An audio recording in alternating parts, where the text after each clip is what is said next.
Hello everyone, मैं doctor विजय श्रीवास्तव अपनी YouTube channel में स्कैम 30 पर आप सभी का स्वागत करता हूं। बायोमॉलिक्यूल्स के आज के सेक्शन में हम देखेंगे क्वाटर्नरी स्ट्रक्चर ऑफ प्रोटीन्स, यानी प्रोटीन की चतुर्थक संरचना। अभी तक हम लोगों ने 3 लेवल्स की संरचना देखी है, प्राइमरी, सेकेंडरी और टर्शियरी की। अब हम देखेंगे ये क्वाटर्नरी स्ट्रक्चर कैसा होता है। तो आपको बताएं कि बहुत से ऐसे प्रोटीन्स हैं जिनमें एक सिंगल पॉलीपेप्टाइड चेन होती है, लेकिन कुछ ऐसे भी प्रोटीन्स हैं जिनमें एक से अधिक पॉलीपेप्टाइड चेन्स होती हैं। अब अगर एक से अधिक पॉलीपेप्टाइड चेन्स हुई तो इन पॉलीपेप्टाइड चेन्स को हम कहते हैं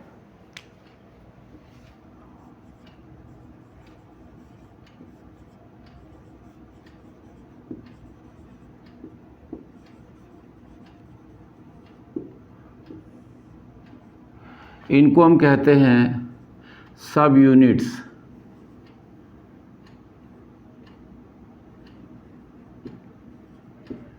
या प्रोटोमर्स।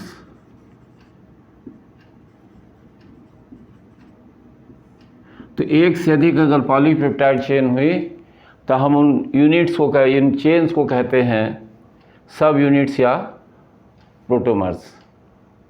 अब ये जो पॉलीपेप्टाइड चेन्स होती हैं आपस में बाउंडेड होती हैं, आपस में जुड़ी होती हैं बहुत सारे फोर्सेस के द्वारा, जिनमें नॉन कोवैलेंट फोर्सेस यानी कोवैलेंट बॉन्ड को छोड़ करके बाकी फोर्सेस जैसे कि हाइड्रोजन बॉन्ड है, ये वान डेर वाल्स फोर्स है, इलेक्ट्रोस्टैटिक फोर्स ऑफ अट्रैक्शन है, स्थिर वैद्युताकर्षण बल, तो ऐसे फोर्सेस के द्वारा आपस में जुड़ी होती हैं, बॉन्डेड होती हैं। अब ये जो चेन्स बॉन्डेड होती हैं, आपस में जुड़ी होती हैं, वो स्ट्रक्चर जो तो हाईली कॉम्पैक्ट होता है, बहुत ही सघन स्ट्रक्चर होता है, लगभग रिजिड स्ट्रक्चर बनता है, 3D संरचना बनती है और वो 3 डायमेंशनल होती है, त्रिविमीय संरचना होती है।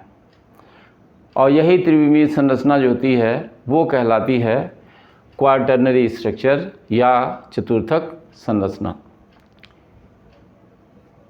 तो कहने का मतलब ये है कि जो क्वाटर्नरी स्ट्रक्चर है उसमें जो पॉलीपेप्टाइड चेन्स हैं वो 3 डायमेंशनली किस तरह से पैक्ड हैं आपस में, वो हमको पता चलता है, यानी अरेंजमेंट पता चलता है पॉलीपेप्टाइड चेन्स का, और कितनी पॉलीपेप्टाइड चेन्स मौजूद हैं उनका पता चलता है हमको क्वाटर्नरी स्ट्रक्चर में। तो अब हम एक एग्ज़ाम्पल की सहायता से समझ सकते हैं। क्वाटर्नरी स्ट्रक्चर का जो बेस्ट एग्ज़ाम्पल लेते हैं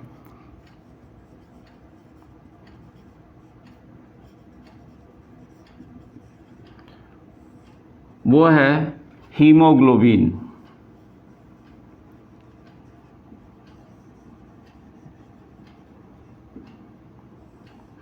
आपको बताएं कि हीमोग्लोबिन का टर्शियरी स्ट्रक्चर भी है, वो भी होता है। उसको हम लोगों ने इसके पहले वाले में समझा था। अब यहाँ क्वाटर्नरी की बात कर रहे हैं। तो हीमोग्लोबिन का जो क्वाटर्नरी स्ट्रक्चर है इसमें 4 सब यूनिट्स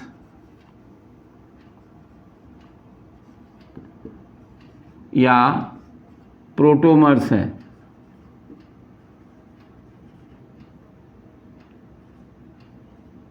फोर सब यूनिट्स या प्रोटोमर्स इसमें मौजूद हैं।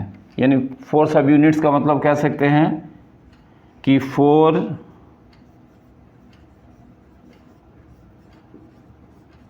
पॉलीपेप्टाइड चेन्स, 4 पॉलीपेप्टाइड श्रृंखलाएं इसमें मौजूद हैं।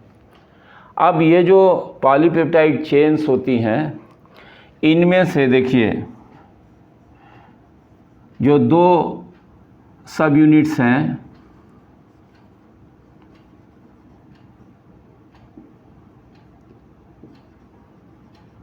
सब यूनिट्स कह लें या जो चेन्स हैं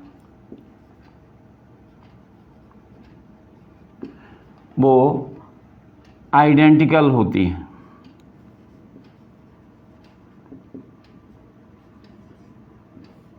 आइडेंटिकल माने एक जैसी होती हैं, दो सब यूनिट्स एक जैसी होती हैं और रिमेनिंग जो दो सब यूनिट्स होती हैं या चेन्स होती हैं वो भी आपस में आइडेंटिकल होती हैं। यानी कह सकते हैं कि इसमें जो 4 पॉलीपेप्टाइड चेन हैं उसमें से 2 चेन एक जैसी हैं और 2 चेन जो थी वो एक जैसी हैं। अब जो फर्स्ट सेट हुआ कह सकते हैं इसमें 2 आइडेंटिकल चेन्स का, वो अल्फ़ा चेन्स होती हैं। अल्फ़ा चेन्स, अल्फ़ा पॉलीपेप्टाइड श्रृंखलाएँ होती हैं और इनमें अमीनो एसिड की जो संख्या होती है, number of amino acid residues कहते हैं। रेजिड्यूज कह रहे हैं इसलिए कि कुछ जुड़ने से कोई छोटा सा मॉलिक्यूल बाहर निकल गया तो जो शेष बचा उसमें वो रेजिड्यू कहलाया। तो हम अमीनो एसिड यूनिट भी सिंपली मान सकते हैं। तो इसमें अल्फ़ा जो चेन्स होती हैं जो एक जैसी आइडेंटिकल चेन्स हैं, एक सेट वाली, मतलब 2 चेन्स जो बिल्कुल एक जैसी हैं और अल्फ़ा चेन्स कहला रही हैं। इनमें अमीनो एसिड रेजिड्यूज की जो नंबर होती है ये है 141 और जो सेकेंड सेट है ये फर्स्ट सेट कह रहे हैं हम, और ये जो सेकेंड सेट है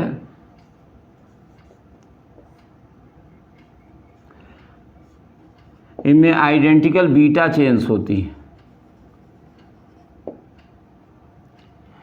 और बीटा चेन्स में अमीनो एसिड रेजिड्यूज की जो नंबर होती है वो 146 होती है। तो बताया कि जो हीमोग्लोबिन है जो ऑक्सीजन कैरियर है, लंग से लेकर के टिश्यूज़ तक ऑक्सीजन का ट्रांसपोर्ट करता है, वो हीमोग्लोबिन 2 आइडेंटिकल सेट से बना होता है। पहला आइडेंटिकल सेट जो होता है उसमें 2 पॉलीपेप्टाइड चेन्स हैं जिनको हम अल्फ़ा चेन्स कहते हैं। इनमें अमीनो एसिड रेजिड्यू 141 होते हैं और दूसरा जो आइडेंटिकल सेट होता है उसमें भी 2 पॉलीपेप्टाइड चेन्स हैं और इसमें अमीनो एसिड रेजिड्यूज के नंबर 146 होती है। अब ये बताया कि ये जो पॉलीपेप्टाइड चेन्स होती हैं वो एक जो रेगुलर टेट्राहेड्रॉन है, चतुष्फलक है, उसके कम या ज़्यादा मोर या लेस कह सकते हैं कि एपिसेस पर, शीर्ष पर स्थित होती हैं। तो मतलब जो स्ट्रक्चर हुआ हीमोग्लोबिन का ऑलमोस्ट कह सकते हैं कि टेट्राहेड्रल हो गया।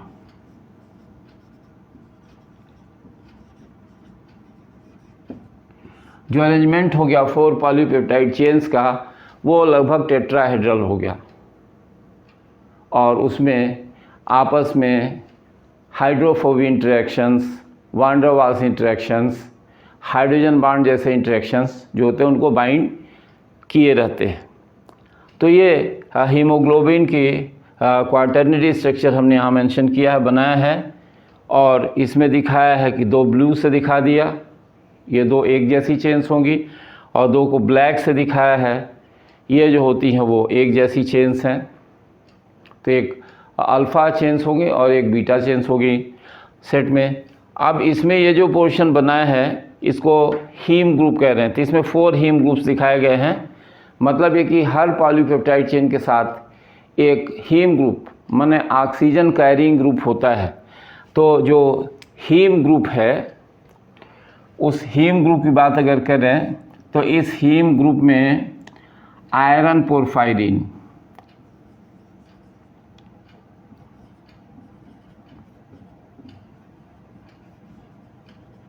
कह सकते हैं कि ये जो हीम ग्रुप है वो आयरन पोरफायरिन कॉम्प्लेक्स मैंने इसमें एबिलिटी है ऑक्सीजन मॉलिक्यूल को ट्रैप करने की। तो हर एक के साथ एक एक है, यानी 4 पॉलीपेप्टाइड चेन्स के साथ 4 हो गए हीम ग्रुप। तो एक हीमोग्लोबिन मॉलिक्यूल जो होता है वो 4 मॉलिक्यूल ऑक्सीजन को ट्रैप करता है। तो इस तरह से हमने आपको बताया कि हीमोग्लोबिन का क्वाटर्नरी स्ट्रक्चर कैसा होता है। तो उम्मीद करते हैं कि आपको ये जो क्वाटर्नरी स्ट्रक्चर है प्रोटीन का, जिसे हमने हीमोग्लोबिन के माध्यम से समझाया है, वो आपको समझ में आया होगा। तो इस स्ट्रक्चर के बाद अब हम आपसे बात करेंगे इसमें डीनेचुरेशन ऑफ प्रोटीन की, प्रोटीन का विकृतीकरण, डीनेचुरेशन ऑफ प्रोटीन। तो अब हम स्टार्ट करेंगे डीनेचुरेशन ऑफ प्रोटीन। उसके पहले थोड़ा सा फोर्सेस के बारे में एक बार बात कर लें, और एक चीज़ और जो यहाँ बीच में मेंशन करना जरूरी है डीनेचुरेशन के लिए,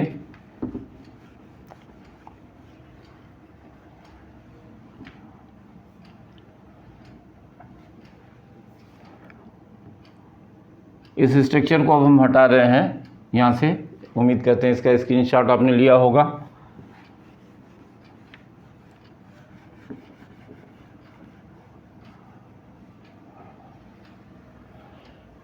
जो फोर्सेस हैं हमने आपको बताया था,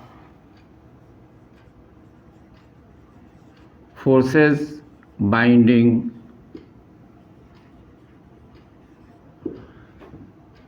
पॉलीपेप्टाइड चेन्स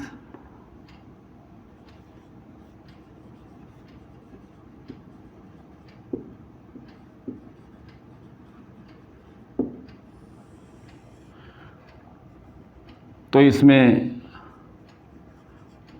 जो इम्पॉर्टेंट फोर्सेस हैं उनकी बात हम केवल कर रहे हैं, केवल नाम गिना रहे हैं आपके लिए। हाइड्रोजन बॉन्ड है, उसके बाद से डाइसल्फाइड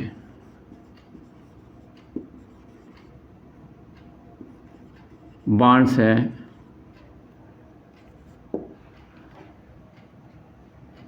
हाइड्रोफोबिक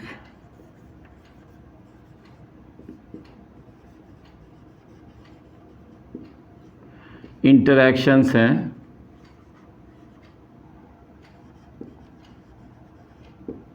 और हाइड्रोफोबिक इंटरैक्शंस के बाद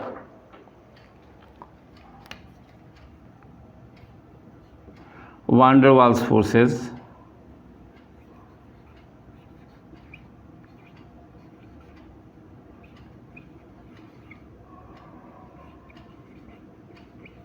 तो ये कुछ इंपॉर्टेंट इंटरेक्शंस बताए जो कि प्रोटीन स्ट्रक्चर में पॉलीपेप्टाइड चेन्स को आपस में बाइंड करते हैं। और आपको पता है कि अमीनो एसिड रेजिड्यूज आपस में जो होता है वो पेप्टाइड लिंकेज से जुड़ी होती हैं, जिसका नेचर कोवैलेंट होता है। तो अब इसके बाद हम स्टार्ट कर रहे हैं denaturation of protein.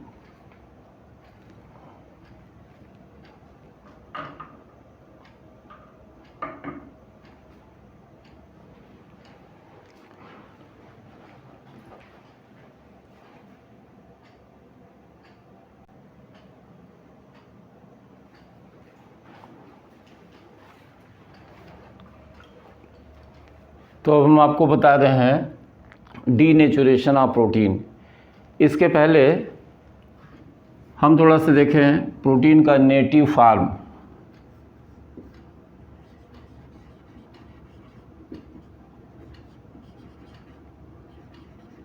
Native form को हम हिंदी में कह सकते हैं मूल या प्राकृत रूप।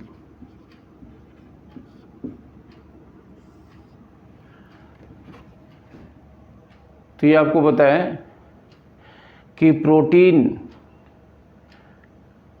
का मोस्ट इनर्जेटिकली फेवरेबल जो स्टेबल फॉर्म होता है, यानी प्रोटीन नेचर में जिस फॉर्म में पाया जाता है वो कहलाता उसका नेटिव फॉर्म। तो जो नेटिव फॉर्म होता है वो इनर्जेटिकली, मतलब ऊर्जा के दृष्टिकोण से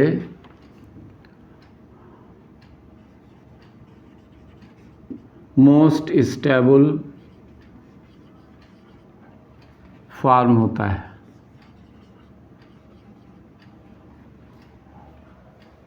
ऊर्जा के दृष्टिकोण से सबसे स्थायी फॉर्म होता है और इसी स्टेट में वो पाया जाता है।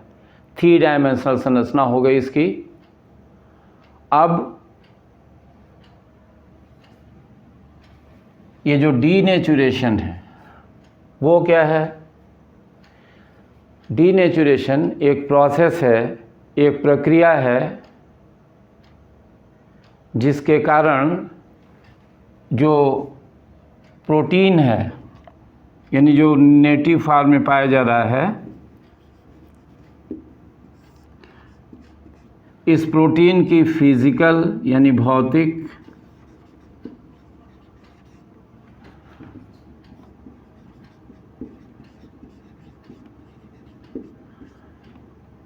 एंड केमिकल, ये biological, physical and biological,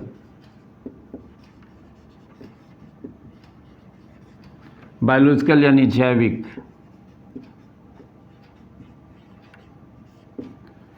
properties change हो जाती हैं।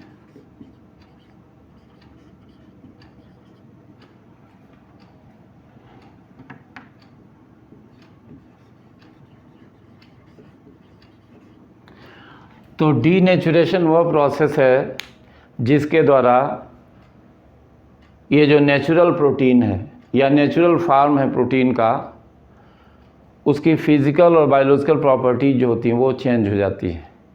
लेकिन केमिकल कंपोजिशन में कोई चेंज नहीं होता है।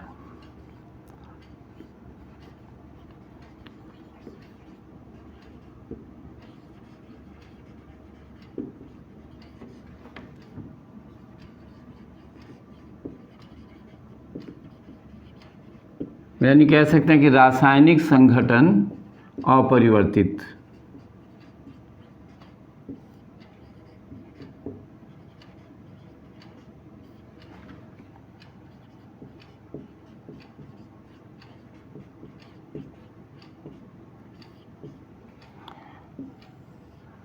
यानी इसका मतलब ये हुआ कि जो नेटिव फॉर्म होता प्रोटीन का वो न केवल इनर्जेटिकली बहुत ज़्यादा स्टेबल होता है, बल्कि इसकी कुछ यूनिक प्रॉपर्टीज़ होती हैं, विशिष्ट बायोलॉजिकल प्रॉपर्टीज़ होती हैं और फिजिकल प्रॉपर्टीज़ होती हैं।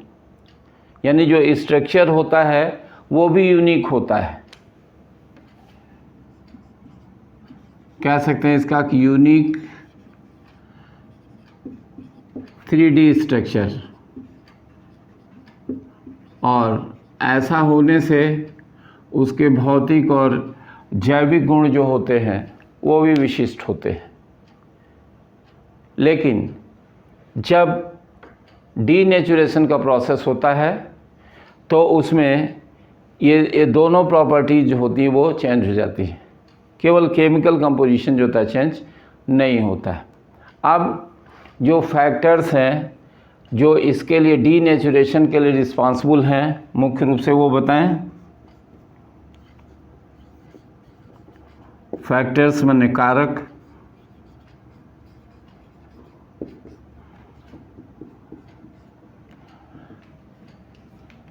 कारक में पीएच चेंज एक फैक्टर हो गया, सेकेंड फैक्टर हो गया टेम्परेचर,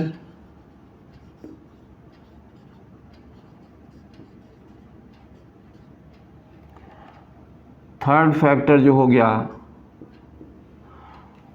वो हम कह सकते हैं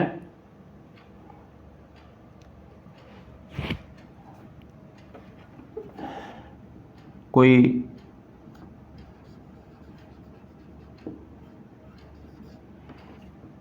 केमिकल एजेंट आ गया या इसकी प्रेजेंस हो गई,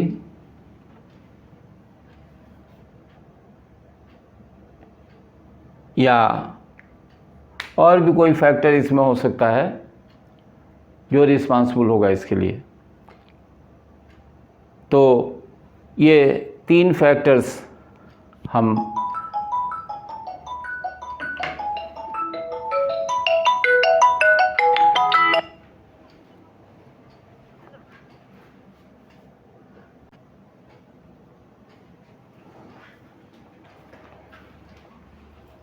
तो बताया आपको कि 3 फैक्टर, जैसे पीएच में चेंज हो जाए, टेम्परेचर में चेंज हो जाए, या केमिकल एजेंट की प्रेजेंस हो जाए, या कह सकते हैं किसी साल्ट की प्रेजेंस हो जाए,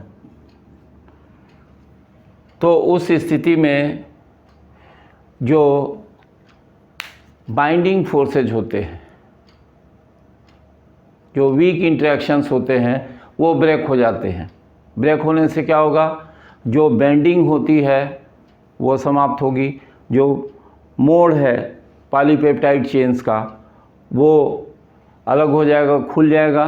फिर उसके बाद से जो चेन होगी वो अनक्वाइल्ड होगी, जो क्वाइलिंग हुई है उसमें जो वलय बने हैं वो सारे के सारे जो अनक्वाइल्ड होंगे और चेन से एक दूसरे से सेपरेट हो जाती है।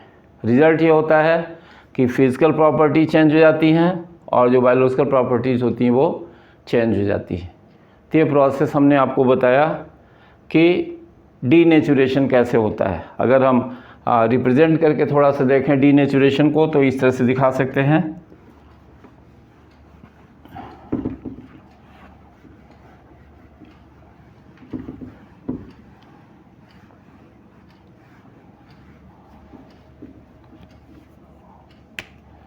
जैसे हम दिखाएं इस तरह से कि ये कोई प्रोटीन है और हमने यहाँ कोई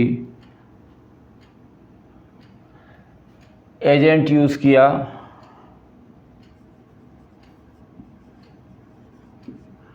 डीनेचरिंग एजेंट कह सकते हैं।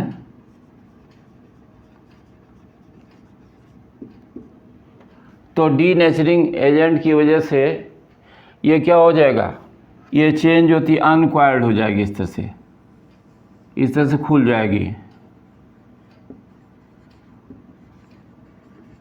अब ये अनक्वायर्ड हो गई, ये प्रोटीन है और ये अनक्वायर्ड हो गई चेन, तो इसकी फिजिकल प्रॉपर्टी और बायोलॉजिकल प्रॉपर्टी दोनों क्या हो गई, चेंज हो गई। तो ये प्रोसेस कहलाया डीनेचुरेशन या विकृतीकरण। अब एक चीज़ आपको बताएं इसमें कि जो डीनेचुरेशन होता है वो रिवर्सिबल भी होता है और इरिवर्सिबल भी होता है।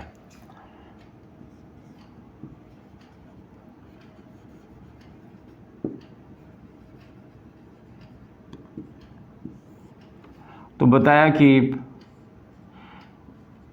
इरिवर्सिबल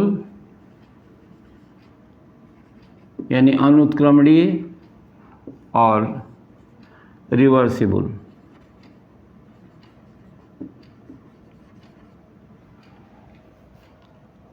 अब जैसे कह रहे हैं कि एग वाइट है,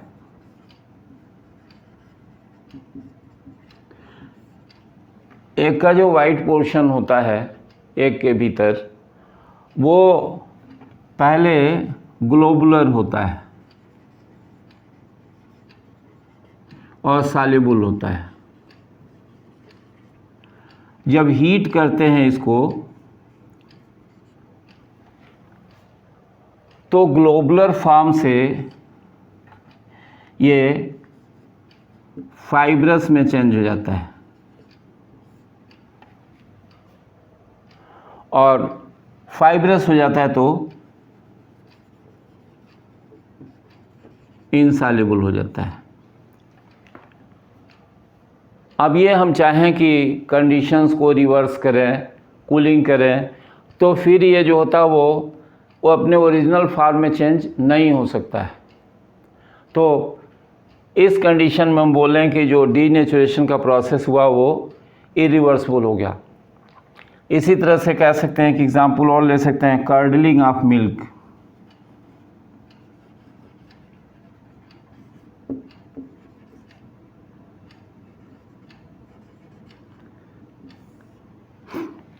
तो इसमें लैक्टिक एसिड का फॉर्मेशन हो गया, दूध से दही का बनना जो कह रहे हैं। तो ये भी जो होता है इरिवर्सिबल प्रोसेस होता है डीनेचुरेशन, इसमें भी हो गया, प्रॉपर्टी चेंज हो जाती है, फिजिकल भी और बायोलॉजिकल भी।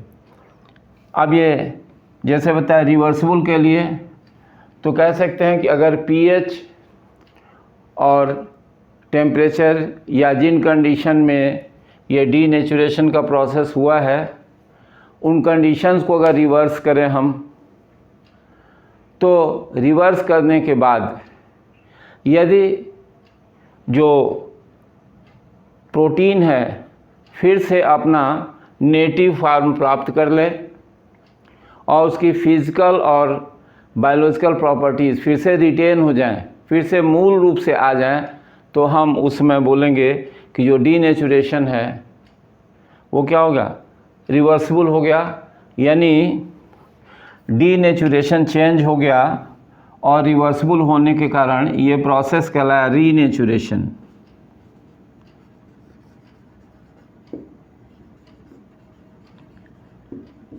मूल अवस्था का प्राप्त होना कहलाया रीनेचुरेशन। तो पीएच और टेम्परेचर की कंडीशंस अगर रिवर्स करने से ये 3 डायमेंशनल नेटिव फॉर्म फिर से प्राप्त हो जाए किसी प्रोटीन का और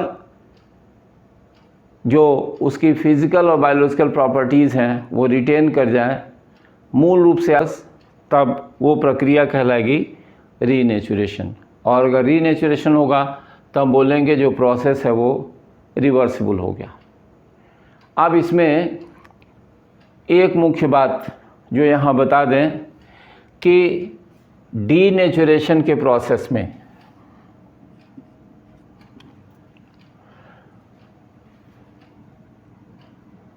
जो सेकेंडरी और टर्शियरी स्ट्रक्चर्स होते हैं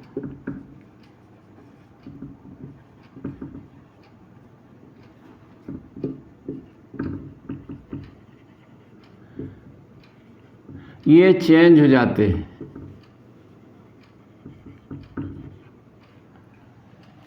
डीनेचुरेशन का प्रोसेस हुआ तो सेकेंडरी और टर्शियरी स्ट्रक्चर में चेंज होता है, लेकिन जो प्राइमरी स्ट्रक्चर होता है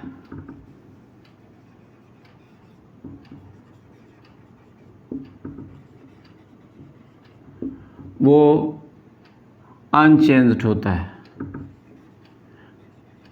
यानी कह सकते हैं जो एक तरह से कहें कि जो केमिकल कंपोजिशन है वो अनचेंज्ड होता है। तो ये आप थोड़ा सा नोट कर सकते हैं।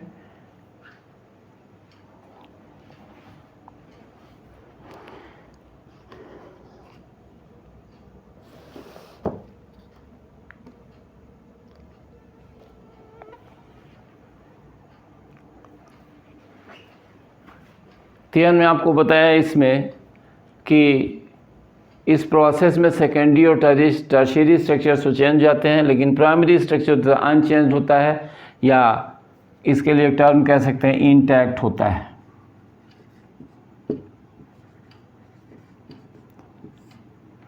तो इस वीडियो लेक्चर में इतना ही।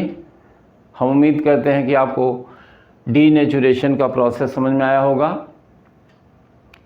और रीनेचुरेशन भी समझ में आया होगा। तो आप वीडियोस देखते रहिए, अपने कमेंट्स मेंशन करते रहिए ताकि ये पता चले कि वीडियो आपको पसंद आ रहा है या नहीं आ रहा है। अगर उसमें कोई कमी है तो कमेंट के माध्यम से ज़रूर मेंशन करें। और चैनल को अगर लाइक नहीं किया है, सब्सक्राइब नहीं किया जाता, इसे लाइक कीजिए, सब्सक्राइब कीजिए और शेयर कीजिए। बहुत बहुत धन्यवाद।